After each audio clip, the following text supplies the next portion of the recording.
Hoy vamos a hablar de trastornos neuróticos secundarios a situaciones estresantes y trastornos somatomorfos. Principalmente nos vamos a referir a dos cuadros, al trastorno obsesivo compulsivo y al trastorno por estrés. Toda la clase va a girar en función del Manual de Clasificaciones Diagnósticas CIE-10. Comencemos con los trastornos obsesivos compulsivos. En función de la prevalencia, como un número mundial, se habla del 1 al 2% de la población que padecería este trastorno, donde de un 2 a un 3,6% serían niños y de un 2 a un 3% serían gerontes. ¿Qué significa esto?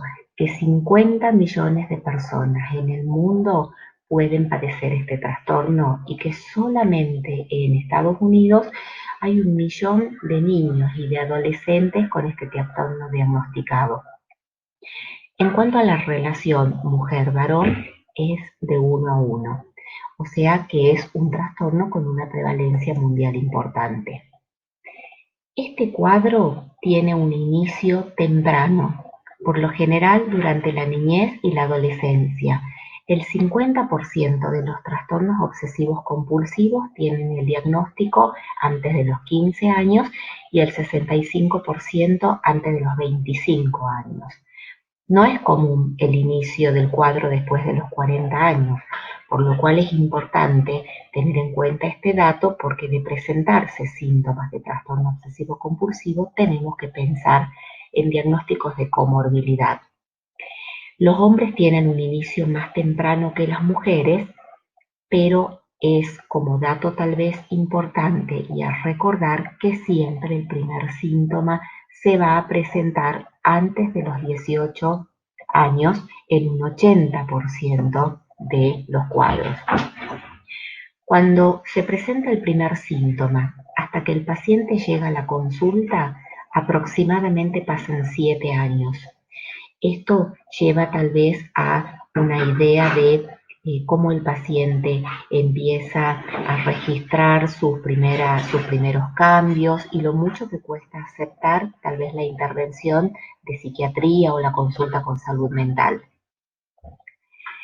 Este cuadro presenta distintos tipos de síntomas. Se puede hablar de síntomas cognitivos, síntomas conductuales, síntomas afectivos. Un ejemplo de los síntomas cognitivos son las obsesiones y las compulsiones. Y tal vez estos son los síntomas más importantes que se van a presentar o los patognomónicos de este cuadro. Cuando hablamos de los componentes conductuales, acá tenemos que referirnos a las compulsiones básicamente motoras. Y tanto los síntomas cognitivos como los síntomas conductuales son acompañados de muchos síntomas afectivos, entre ellos la ansiedad, la angustia, duda, una duda patológica, la inseguridad, el temor. ¿Qué es una obsesión? Una obsesión es una idea, un pensamiento o una imagen recurrente que son vivenciadas por el paciente como intrusivas, como inadecuadas, son molestas. El paciente no puede suprimirlas, le causan mucha angustia, le causan duda, le causan perturbación. Generalmente no las cuenta, trata de ocultarlas. Esto también empieza a hacer mención a ese slide anterior donde hablábamos de que a veces ante la presencia de un primer pensamiento, imagen recurrente, o sea, frente a la primera obsesión, pueden pasar como mínimo 7 años hasta que él registre la gravedad y tal vez la disfuncionalidad que le causa esto y pueda pedir ayuda. Entonces la obsesión es esa imagen recurrente o ese pensamiento recurrente que el paciente lo vive de manera intrusiva y con mucha angustia. Las obsesiones pueden ser de distintos tipos, de contaminación, de simetría y de orden, de violencia o de agresión. Están referidas a lo sexual, a lo religioso, a lo somático, a la duda o responsabilidad patológica. Un ejemplo, tal vez, de una obsesión de contaminación es el temor intenso, recurrente y que no puede manejar de estar siendo contagiado con determinada enfermedad, con determinado virus y bacterias, no poder manejar esto y protegerse de maneras que él siente que son demasiadas. Un ejemplo tal vez de orden o de simetría podría ser el acomodar la ropa toda desde un color o por tonos, el orden por tamaños, el orden por sectores. ¿Qué es una compulsión? Una compulsión es una conducta estereotipada que se efectúa repetidamente. Lavarse las manos, ordenar de manera repetida, verificar de manera repetida. Es muy importante saber que cuando surge la compulsión, surge como respuesta a una obsesión. Por ejemplo, tengo una idea de contaminación. ¿Cuál va a ser la compulsión? Lavarme las manos de manera repetida, pero de manera patológica e incluso llegando a producirse lesiones el paciente por la intensidad que él tiene en esta compulsión, o sea, en este síntoma. ¿Por qué se produce una compulsión? Porque el realizar este acto lleva a reducir la ansiedad obsesiva, o sea, a bajar la intensidad de esa idea patológica obsesiva. El paciente las interpreta como excesivas, como irreales en relación al temor que intentan aliviar. ¿Qué significa esto? Que cuando nosotros le preguntamos, a ver, ¿qué siente él en relación a esta ropa que está organizando tal vez por gama, por colores, por distintos tamaños? Él nos dice, esto es excesivo, pero no puedo dejar de hacerlo. No puedo dejar de hacerlo, no puedo dejar de contar, no puedo dejar de verificar la puerta determinada cantidad de veces antes de irme. ¿Qué le produce esto de realizar esto? Me baja mucho la angustia. Me baja mucho la angustia o muchas veces nos comenta, tal vez es una manera de reasegurarme de que tal cosa no va a suceder o va a estar bien, ¿sí? Cierro determinada cantidad de veces la puerta de mi casa antes de irme para asegurarme que voy a estar bien durante el tiempo que no voy a estar en mi casa. Sería un ejemplo. Los tipos de compulsión. Los tipos de compulsión pueden ser los de verificación, sería esto que hablamos de las cerraduras de las casas, de la llave del gas. ¿A qué responde una compulsión de verificación? A una idea obsesiva que tenga que ver con la responsabilidad. Las compulsiones de lavado tienen que ver con una idea obsesiva de limpieza, de contaminación. Las compulsiones de orden o arreglo generalmente responden a una obsesión que tiene que ver con la simetría. Las compulsiones de búsqueda o reaseguro tienen que ver con ideas obsesivas, agresivas, de violencia, sexuales o religiosas. Resumiendo entonces esto de la sintomatología obsesiva compulsiva, en la gran mayoría de los pacientes podemos ver este conjunto de obsesión y compulsión como síntomas característicos en el cuadro obsesivo compulsivo. Ahora, también hay un determinado número de casos donde hay solamente obsesiones o donde hay solamente compulsiones. Estas son los menos de los casos. Tanto las obsesiones como las compulsiones al paciente le consumen más de 1 hora por día, interfieren significativamente con el funcionamiento habitual, ocupacional o social, no se deben a un efecto de medicación, sustancia ni situación médica. Este tal vez sería el ejemplo de descartar si el síntoma se presentara a partir de una determinada edad, recién dijimos a partir de los 40, y tal vez en un paciente adicto a una sustancia. La obsesión y compulsión es reconocida como excesiva, como irracional para la persona que la padece. Cuando hablamos de la etiopatogenia, hay muchos factores a tener en cuenta. La predisposición genética, familiar, Las alteraciones en la neurotransmisión y en determinados circuitos cerebrales. Esto hablaría de alteraciones en los circuitos neuroaminérgicos en cuanto a la predisposición con los antecedentes familiares, el papel de la educación.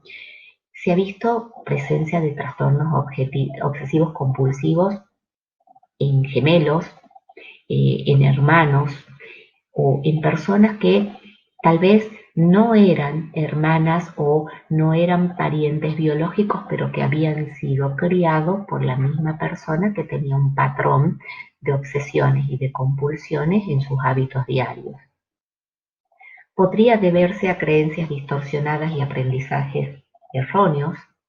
Esto tiene que ver con un factor cognitivo-conductual, o tal vez a un suceso vital traumático que haya desencadenado esto como un aspecto físico o psicológico. Vamos a pasar al segundo cuadro. En los segundos cuadros también vamos a seguir para trabajar las reacciones de estrés graves y los trastornos de adaptación. Vamos a seguir el manual de clasificaciones diagnósticas CIE-10. Dentro de estas reacciones por estrés graves hay 3 que tenemos que mencionar. Las reacciones por estrés agudo, los trastornos por estrés postraumático y los trastornos por adaptación. ¿Qué sería un acontecimiento traumático?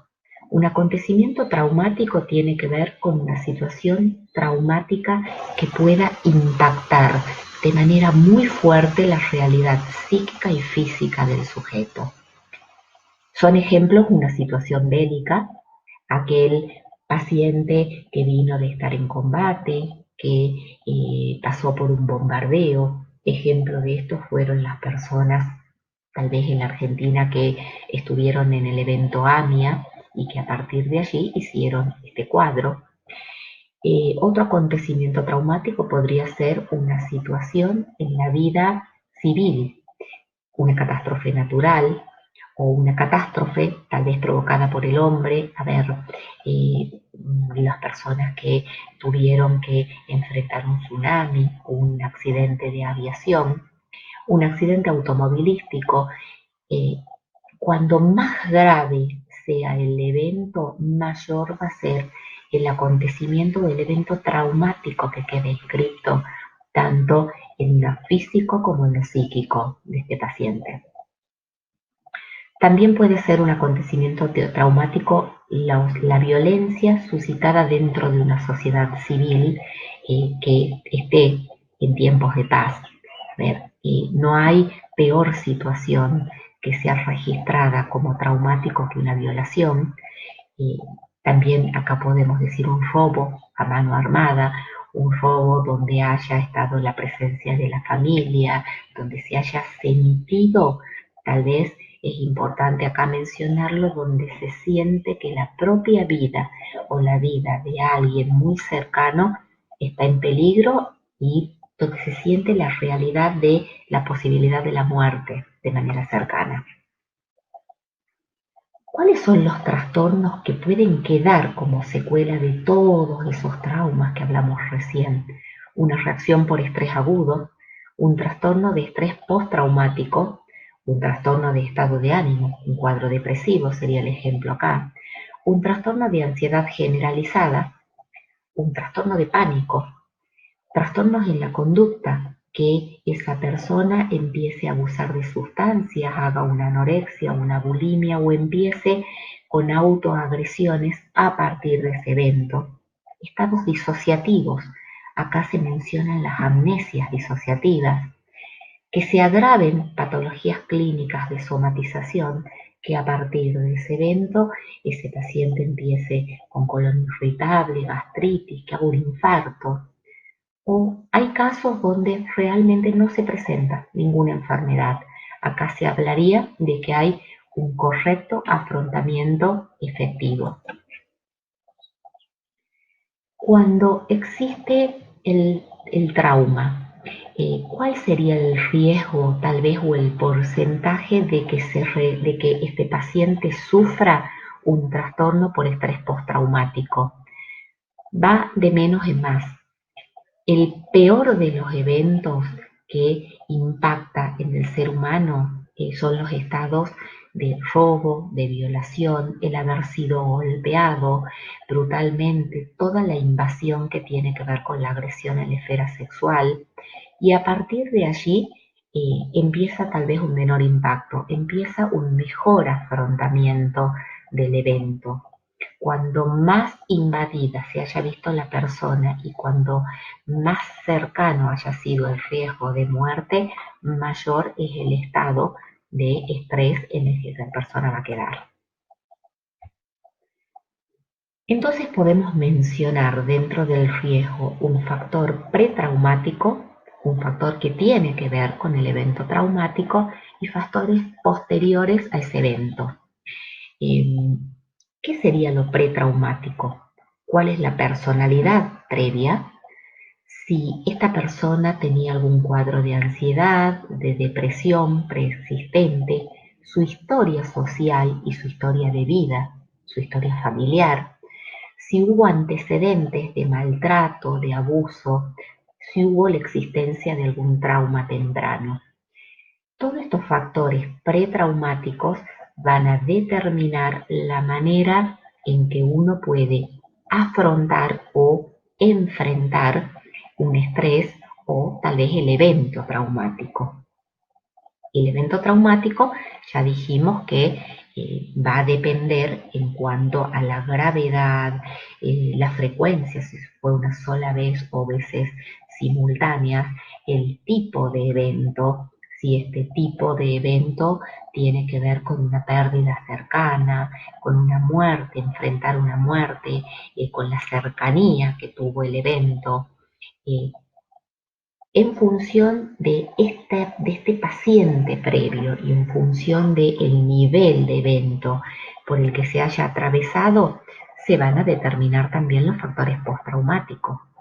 ¿Qué nos va a ayudar en cuanto a el enfrentar la red social continente, la familia, los eventos de vida negativos? O sea, a partir de este evento, ¿cómo enfrentó esta persona su nueva vida? ¿Pudo volver a su trabajo? ¿Pudo volver a su casa? ¿Pudo volver a su vida normal?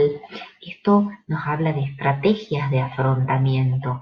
La terapia ayudaría mucho acá porque ayudaría a acomodar ese evento traumático y sería mucho más importante, tal vez pongamos como ejemplo, terapia, medicación en un paciente que estuvo en un accidente donde hubo pérdida de familiares y si ese paciente tenía, por ejemplo, antecedentes de ansiedad o depresión. O sea, el tratamiento posterior que vamos a tener que establecer para ese paciente va a tener que ser de mayor seguimiento, de mayor intensidad, de mayor acompañamiento.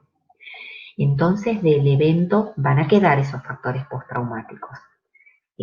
Red social, evento, la sensibilización, si hay un trauma adicional, tal vez las secuelas estarían acá inscritas de lo que fue ese evento.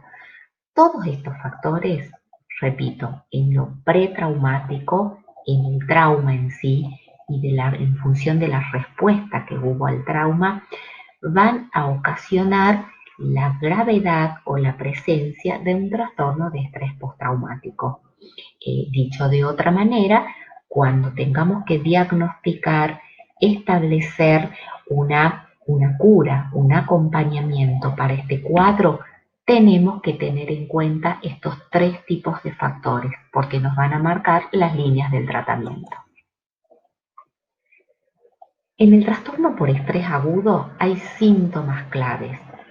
Básicamente hablamos de la experimentación de un trauma donde se responde con mucho temor, con desesperanza, con horror intenso.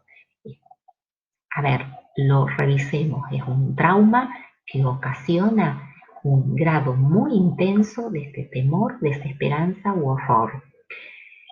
Se enfrenta tal vez con síntomas disociativos, amnesia disociativa, anestesia emocional, sensaciones de desrealización a mí no me puede estar pasando esto, esto no es real, me tengo que despertar de esto, esto es un sueño, de despersonalización, la sensación de no ser yo, la sensación de tener que tocar mi cuerpo para darme cuenta de que soy yo la que estoy atravesando ese evento, y muchas veces las alteraciones cognitivas, reducciones en la atención, en la memoria, en la concentración.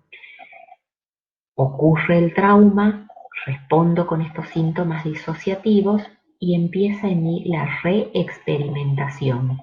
Reexperimentación es cuando los pensamientos vuelven y la imagen de lo traumático vuelve repetitivamente al pensamiento, pero de una manera que no se puede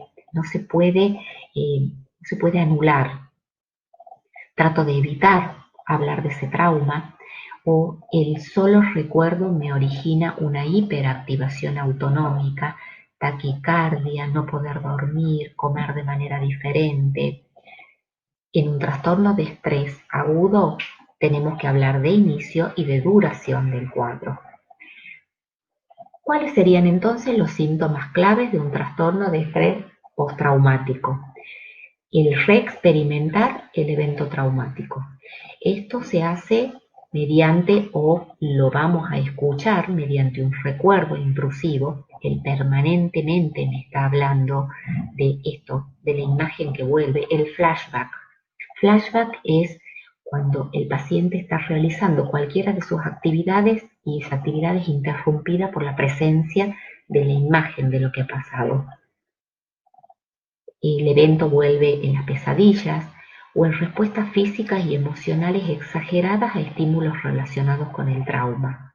Un ejemplo, fueron asaltados y la persona va caminando por la calle y escucha tal vez una moto, si en su asalto fue víctima de una moto, e inmediatamente, bueno, se abraza con sus cosas, se pone contra la pared, o sea, responde de una manera exagerada, no estando la presencia de otro trauma, sino el solo recuerdo lo produce.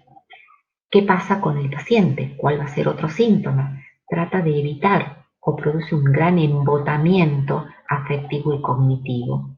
Evita actividades, lugares, pensamientos, conversaciones, todo lo que puede estar relacionado con el trauma.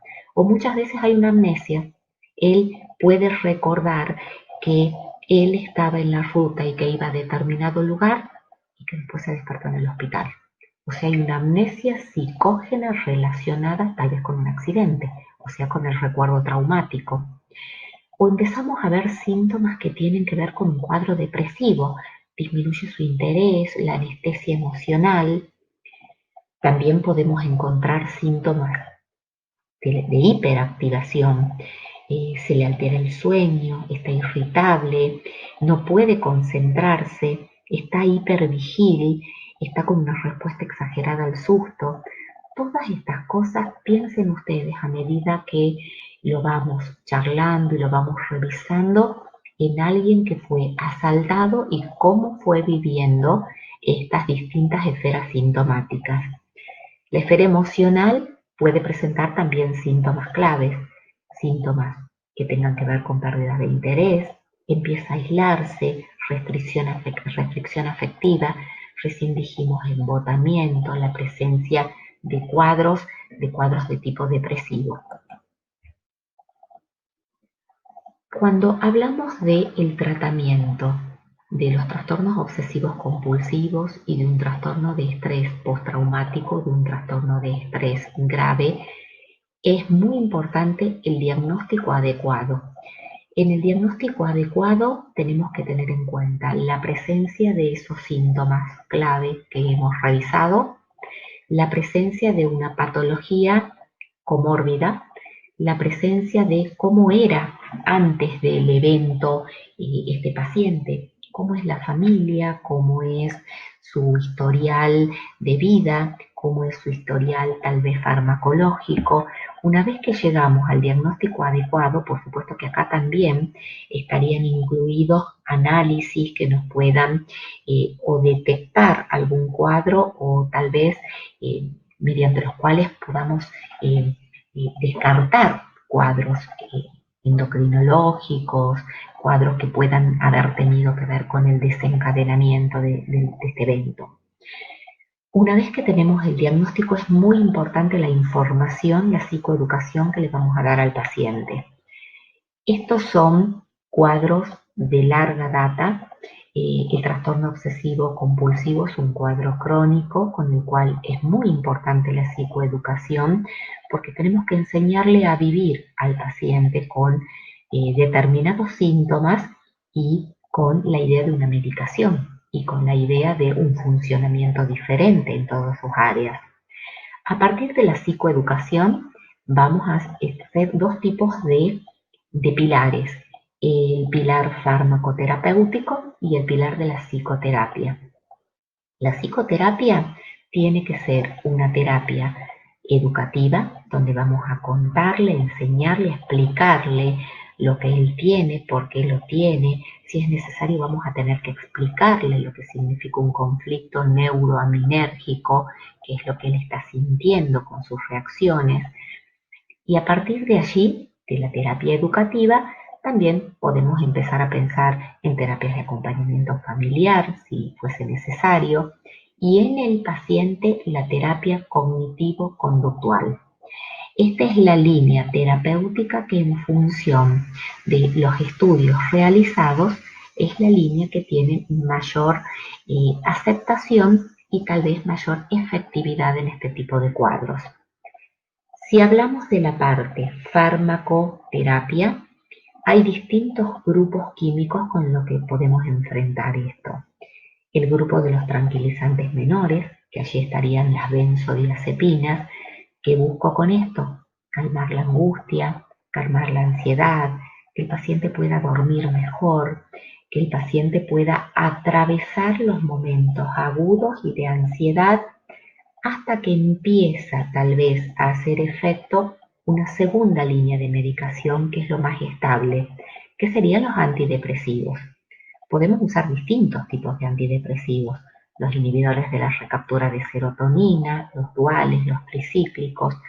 La elección del cuadro farmacológico va a tener que ver con mi diagnóstico adecuado, con la gravedad, con la intensidad, con el tiempo que él estuvo sosteniendo este cuadro, con la edad del paciente, con la capacidad para manejar la medicación.